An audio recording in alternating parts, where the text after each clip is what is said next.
Have you ever stopped and thought, what now? The children are grown, the job is over, the house is quieter than ever.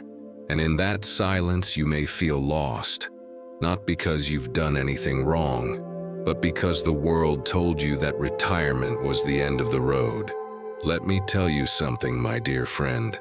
That is one of the greatest lies ever told.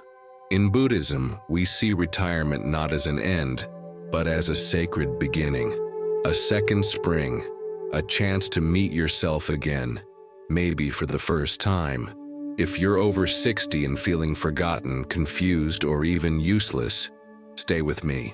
By the end of this video, you'll understand why this chapter, right now, might be the most important one of your entire life. Let's take a breath together, slowly in and gently out. You've earned this moment. You've spent your whole life in motion. Now it's time to be still, without fear. This stage of life is not a decline. It is a return back to your essence, back to the quiet wisdom that has always lived inside of you, but maybe got lost in the noise of responsibilities. Many people say they feel invisible after retirement, as if society stopped seeing them. But in the eyes of the Dharma, you are more radiant now than ever before. Imagine a tree. When it is young, it grows quickly. It stretches toward the sky. But the older tree, the one with deep roots, that is the one that offers shade. That is the one people rest under. Your presence is that shade now. Your wisdom is that shelter. And even if no one says it aloud, you are still deeply needed in this world. I want to speak gently about something I hear often. Older people saying, I don't know who I am anymore. All my life I was someone's parent, someone's partner, someone's employee. Now who am I? In Buddhism, we ask a simple question. Who are you without your roles? Who are you when there is nothing left to prove? That answer can't be found outside. Not in a job, not in a label. It lives quietly inside of you, and it gets louder when you sit still. There's a story of an old farmer. He worked his fields every day until his body gave out. When he could no longer work the land, he sat on his porch and watched the wind and the trees. At first he felt useless, but over time he noticed something. The wind, the sun, the clouds, they kept moving without effort, and he began to understand.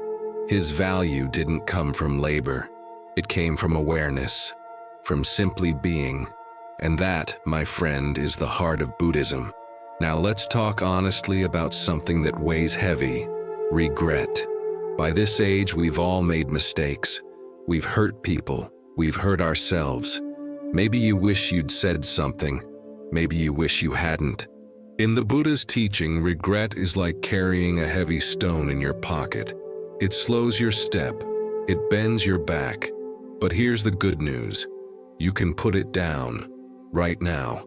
You can decide, I forgive myself, not because what I did was right, but because I am no longer that person. I have changed, and I choose peace over punishment. Another thing that surfaces during retirement is fear. Fear of sickness, fear of death, fear of being a burden. I understand, and I want you to know, these fears are natural, but they are not your enemy. They are your teachers.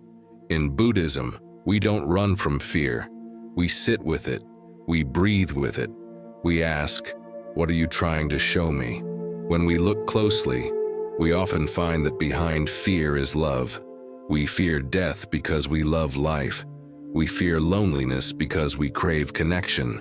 So instead of trying to push these fears away, let them guide you. Let them remind you what still matters to you. Now let's talk a bit about money, something many people worry about after retirement. Will it be enough?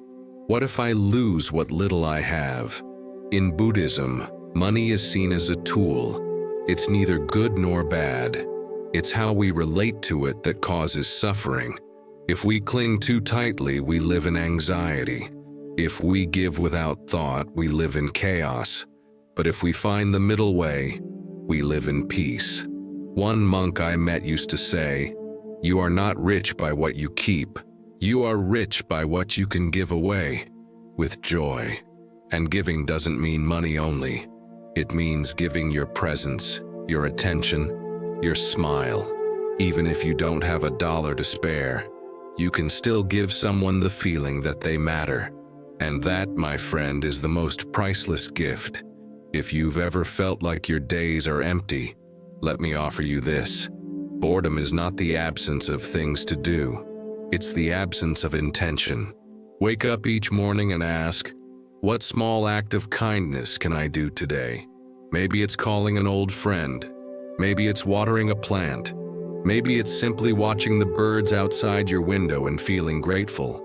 These small acts, they add up. They fill the day with meaning. And let's not forget your body. Yes, it may ache more now. It may move slower, but it is still your temple. Treat it with care. Stretch it gently. Feed it mindfully. Rest it with love. The Buddha taught us to care for the body not out of vanity, but out of gratitude. Now I'd like to invite you into a simple daily practice. Each morning when you wake up, sit for just 5 minutes. You don't need incense. You don't need fancy cushions. Just sit. Close your eyes and say softly, "I am here. I am enough. I am open to today." Then breathe, not to fix anything, but to feel. Feel the air entering and leaving your lungs. Feel the life in your hands. Feel the quiet miracle of being alive today. And if your mind wanders, that's okay. Gently bring it back. This is not about perfection, it's about presence. You are not too old to begin again. You are right on time. Your soul is not tired. It is wise, and it is ready. If this message spoke to your heart, if it made you feel seen, then I invite you to reflect and share. You can write a comment below, not for me, but for someone who may be feeling the same and needs your light. And if you'd like more of this kind of wisdom, if it brings you comfort, then feel free to subscribe and walk with us on this journey. This moment in your life, this chapter after retirement, it's not a decline, it's a deepening, a return to what matters, and you are not walking it alone, you never were. And now more than ever, you are free, free to be, free to forgive, free to begin. And I am so glad we met here in this sacred pause, in this beautiful new beginning. If this message brought you even a little peace today, then I invite you to stay close. Here on this channel, we share simple, honest reflections, stories and teachings inspired by the path of Buddhism, spoken from the heart for people just like you. This is not a place of noise or pressure. It's a quiet garden where you can come to rest, breathe, and remember who you are. So if you'd like to continue walking this path with us, I gently invite you to subscribe, not just to follow a channel, but to create a space for yourself, a space of calm, of clarity, of connection. And if this video helped you in any way, please consider leaving a like. It tells us that you're here, that this message mattered, and it helps others, maybe someone feeling just like you, to find this peaceful corner too. I also welcome you to share your thoughts in the comments. This community grows from the wisdom and kindness of people like you. Your words may be the light someone else needs today. So take this moment now. Click like, click subscribe, leave a gentle word below, and then return to your day with a lighter heart. You are not alone. You are always welcome here. Let's keep walking, slowly, mindfully, together.